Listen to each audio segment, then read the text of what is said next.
LARGO Doesn't Know by David A. Miller. Hello everybody, this is Largo. He is a large-bellied dragon with huge wings and big clumpy paws who lives on a small island in Greece. He's the last dragon on the island, and people from all across the world come to see him at his rock in the middle of the town centre. They come to ask him questions because everybody knows dragons know everything. Or do they? This story starts a little different to what you normally see, but here we go. I don't know, Largo said. I'm sorry, I can't help you, to the woman who stood in front of him, who had just asked him a question. Largo was shocked he couldn't answer the question. Never before in the history of dragons has an answer not been given by a dragon when someone asks them something. Largo was furious with himself. He flew away to have some thinking time. Everybody was confused, as it was only the afternoon, and Largo always stayed there on his rock till sundown.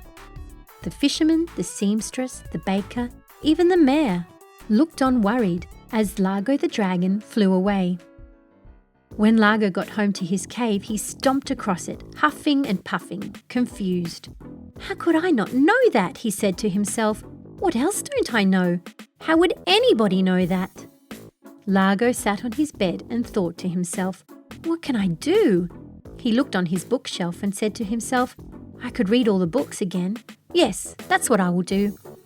Hours passed, and 200 books later, Largo dived back on his pillow and said, Done. Surely I can answer any questions now. So he went to bed feeling happy and ready for tomorrow. The next morning when his alarm went off, he bounced out of bed, scratched his big belly and stretched his wings. He could hear all the villagers' kettles whistling and then their doors slamming, so he knew it was time to go to work. He flew down to the town, onto his usual rock. As the day went on and the questions kept coming, Largo was happy. He had been able to answer all the questions so far. But almost as soon as he thought it, a lady walked over to him and said, Hello, does pineapple belong on pizza?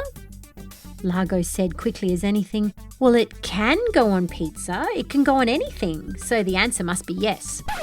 Just then a small girl walking past said, Yuck! Pineapple on a pizza is gross. A man who was sitting on a bench said, I like pineapple on my pizza. And the baker agreed with him. But then a fisherman said, No way! Largo thought to himself, The book said nothing about this. At that moment, the town bell rang, and that meant it was time to go home, so he said his goodbyes and flew away. When Largo got home, he wasn't sad or angry or furious. He was just confused. The books didn't mention anything about pineapple on pizza. When Largo was a younger dragon, he remembered the older dragons say that they had been to many places and that they had seen and heard many things. So maybe that's what he should do, thought Largo.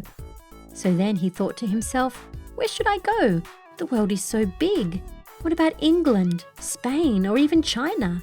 Or maybe France? Or what about Ukraine? I do like the sound of Turkey. Oh, there are so many places I could visit. The next morning when his alarm went off, he scratched his big belly, stretched his huge wings, and picked up his backpack. He flew down towards the town, waving at everybody, saying, I'm just going on a little trip. I'll be back soon.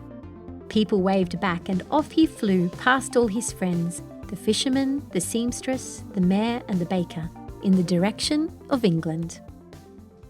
As Largo flew over the ocean, he saw a humongous cruise liner with lots of people on the deck, playing games and laying in the sun. Largo remembered when he read a book about how engines work, and he was so surprised. A little further into his journey, he saw an albatross.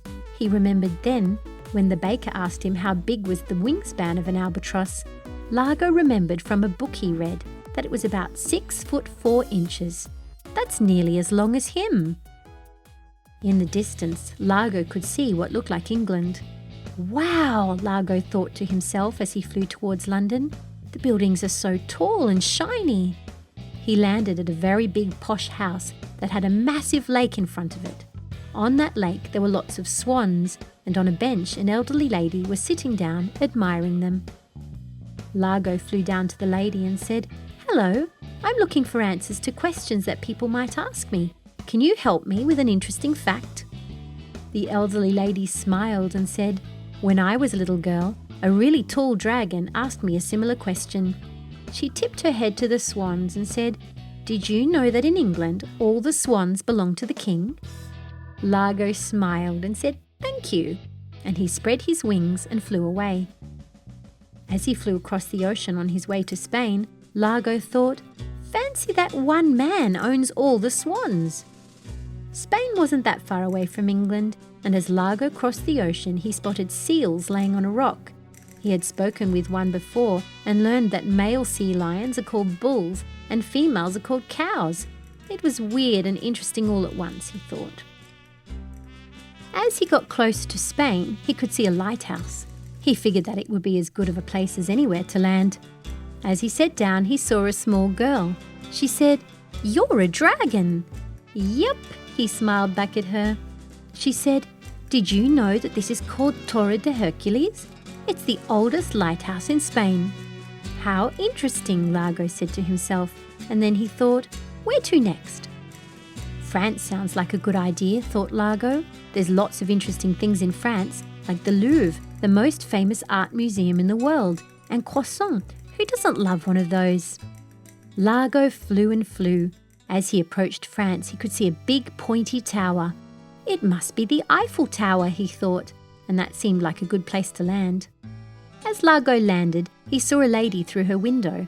When she spotted Largo, she smiled and waved. "Bonjour," the lady said. "Hello," said Largo. As he plodded towards her, he noticed that in front of her was a machine. "What's that there?" Largo said. "It's a sewing machine. You make clothes with it. It was invented in France, did you know?" Largo smiled and said, "Thank you," and he also said goodbye and plodded up the road. As Largo sat down, his belly growled a huge grumble, but just then that same lady who told him about the sewing machine walked up to him and said, "I heard your belly grumble from all the way down the road, so I brought you some quiche." Largo smiled. He had never had quiche before. At that, she said to him, "It is a dish invented by the French." Once Largo had finished eating, he stretched his big wings and wiggled his hips in a big circle and flew up into the air. "Where to now?" Largo thought to himself. "The Ukraine. That sounds like an amazing idea." As Largo flew across the vast ocean, he could see a storm in the distance with dark grey clouds and lightning. He could hear thunder too. And then he remembered reading that to work out how far away a storm is, you count the seconds between the lightning and the thunder. Then, if you have to count 5, the storm is 1 mile away. As Largo flew over all the different countries and came to the Ukraine, he started to glide down. But as he did, he zigzagged through the forest and his huge wing crashed into a tree. He went tumbling down to the ground with a huge thud. "Ouch!" he roared. Luckily for Largo, there was a man driving his truck past who saw him crash. He rushed over to check on him. As the man reached the friendly-looking dragon, he called out, "Are you okay, my friend?" Largo held his wing and said, "I think it's broken." At that, the man said, "Come with me. I will take you to the hospital." As they approached the hospital, the man said to Largo, "They can give you an X-ray on your wing. Did you know the X-ray machine was invented here in the Ukraine?" "Wow," said Largo. "That's so interesting." Sadly, Largo did break his wing, but he did meet some lovely nurses and very smart doctors who told him lots of things that he didn't know.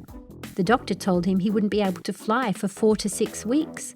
Largo didn't know what to do. He couldn't stay there in the Ukraine for that long. He missed his home and his cave and his rock and his people. Then Largo had a thought. "I saw a humongous cruise liner that was going towards my island when I was coming here." A doctor turned to Largo and said, "I know the boat you're talking about. It's leaving tomorrow."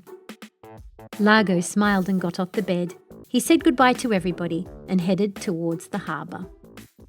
The doctor wasn't wrong. There it was, a huge cruise liner with lots of people on it. They all waved at Largo.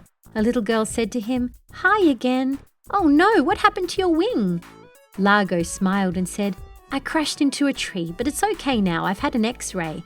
The little girl said, "An X-ray? What's that?" Largo explained to the girl as he got on the ship, and he felt happy that he had been on this adventure. The ship ride was good. He ate lots of deliciously interesting food and met people from all across the world. He had so many conversations about all kinds of fun and interesting things, but the whole time he was missing his home and his cave. As the huge cruise liner approached his little island, he waved goodbye to all the passengers and the captain and waddled all the way down to the pier. He was greeted by a huge sign saying, "Welcome home, Largo," in brightly coloured, hand-painted letters. Everybody was there, the mayor, the baker, the seamstress and the fisherman, even a few children who seemed so excited to see him too. The mayor said, "The fisherman said he had heard on the radio that the cruise liner was bringing a dragon home. A dragon who had a big belly, huge wings and great big clumpy feet, who was asking lots of questions. We knew that had to be you." And the dragon lived happily back on his island with many more answers to share. The end. Thank you for reading with Storyberries.com. Free stories for kids.